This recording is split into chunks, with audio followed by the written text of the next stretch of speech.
Le cas le plus célèbre de recours à la gestation pour autrui est celui de la famille Menneson. En 2000, Sylvie et Dominique Menneson ont recours à la GPA en Californie pour avoir des jumelles. Le consulat de Los Angeles refuse d'établir un acte de naissance pour les jumelles et a donc entamé une procédure contre le couple au motif d'entremise en vue de gestation pour le compte d'autrui, car cette pratique est interdite en France. Dominique a pu être reconnu comme étant le père biologique des jumelles, contrairement à Sylvie qui ne pouvait être qu'une mère d'intention.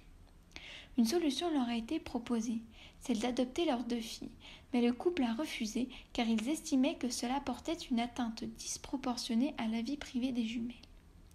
Les parents ont donc porté l'affaire en justice contre l'État français pour obtenir le véritable statut de mère pour Madame Menneson, ainsi que la reconnaissance de l'état civil de leur fille. Plusieurs décisions ont été rendues et après 19 ans de combat, la Cour a tranché en faveur de la famille Menneson, tout en précisant que la GPA reste formellement proscrite en France. La gestation pour autrui est une technique de procréation médicalement assistée avec l'aide d'une mère porteuse qui remettra le bébé à la naissance à un couple qui en a fait la demande.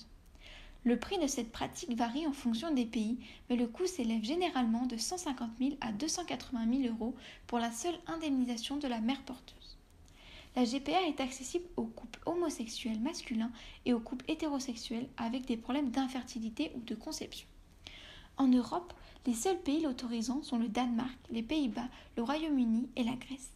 Et dans le reste du monde, la Russie et l'Ukraine autorisent la GPA suite au manque de législation, contrairement au Canada et à quelques États américains qui encadrent cette pratique. Selon les pays, la gestation pour autrui est encadrée de manière différente. Aux États-Unis, 15 États lui sont favorables, dont la Californie ou le Connecticut. N'ayant pas de loi fédérale interdisant la GPA, les États choisissent de l'autoriser ou non. La Californie, par exemple, dispose d'une jurisprudence concernant cette pratique. Certains États considèrent la GPA comme une infraction pénale. Par conséquent, ils imposent des amendes ou des peines de prison aux parents demandeurs, à la mère porteuse, mais aussi à toute personne ayant participé à cette intervention. Contrairement aux États-Unis, plusieurs pays tels que la France ont des lois très strictes sur le sujet.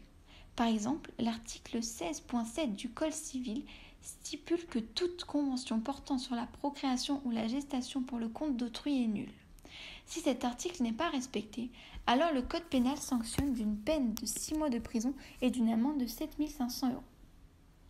Quant aux mères porteuses, les peines sont d'1 an de prison et de 15 000 euros d'amende.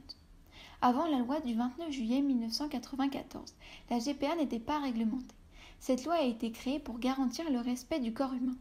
Mais depuis, il y a une remise en cause de la loi bioéthique sur la reconnaissance des enfants nés à l'étranger sous GPA.